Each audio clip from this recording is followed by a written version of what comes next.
सुकून वाली कहानियों में आज की सत्य घटना का नाम है नारी नारायणी। शारदा बहन हमारे पड़ोसी हैं। क्रूर विधाता ने 18 वर्ष की सुकुमार अवस्था में ही उनके सुहाग को छीन लिया। जीवन में लगी हुई ठोकरों से उनमें आश्चर्यजनक सहनशीलता आ गई थी। उनके एक पुत्र था। पुत्र की भावी आशा में वे दुख के जहर की घूंट हंसते हंसते पी जाती, परंतु ईश्वर ने उनके इस आशादीप को भी बुझा दिया।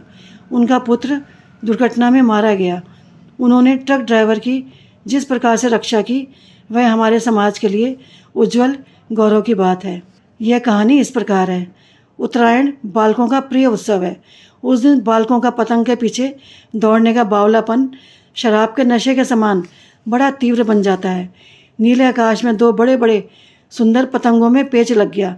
दोनों पक्ष के पतंग उड़ाने वाले सावधानी से डोरा खींच रहे थे। मृत्यु के समीप पहुँचे हुए मनुष्य के जीवन डोरी के समान पतंगों का डोरा अब टूटा तब टूटा हो रहा था। एक पतंग कटा, तुरंत पतंग के पीछे बच्चे दौड़ने लगे और काटो काटो पकड़ो पकड़ो का शोर मचाते हुए आगे बढ़ने लगे। दीपक, जो कि शारदा बहन का पुत्र था, आकाश में पतंग की ओर देखता हुआ दौड़ा चला जा रहा था। दौड़ता दौड़ता वह सड़क पर अब जा पहुंचा। सामने से माल से भरी हुई एक ट्रक पूरे वेग से आ रही थी। ड्राइवर को भी ध्यान नहीं रहा। जब ड्राइवर का ध्यान दीपक की तरफ गया, तब दीपक और ट्रक के बीच में 5-7 फुट का ही अंतर रह गया था। ड्राइवर ने ब्रेक लगाया, परंतु ब्रेक काबू में नहीं आ सका और दीपक की पतंग प्राप्त करने की अभिलाषा अधूरी ही रह गई।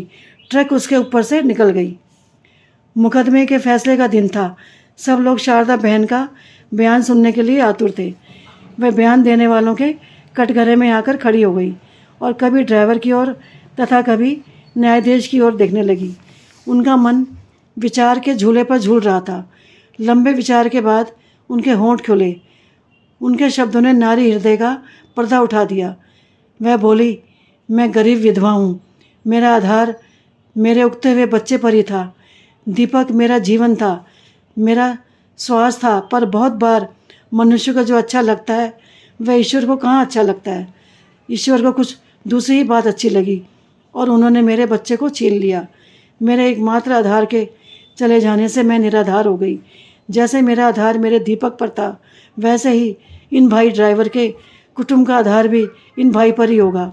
इनके भी स्त्री होगी, छोटे बच्चे होंगे, परंतु इनको यदि जेल में ढकेल दिया जाए तब इनका कुटुंब निराधार हो जाएगा। मुझे निराधारता का अनुभव है। जो कुछ बना उसमें तो मेरे भाग्य का ही दोष है। इन भाई को जेल में ढकेल देने से क्या मुझे मेरा दीपक वापस मिल जाएगा? कभी नहीं।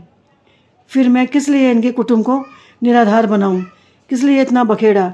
मैं आपसे प्रार्थना करती हूँ कि आप इनको छोड़ दें। शारदा के ये वाक्य सुनकर न्यायाधीश तक आश्चर्य में डूब गए। सब इस नारी को नारायणी के रूप में देखने लगे। शारदा बहन अपनी बात पर पक्की रही। अंत में ड्राइवर को छोड़ दिया गया। एक नारी हृदय को संतोष मिला। इस नारायणी को सभी ने मन ही मन नमस्कार किया। धन्यवाद।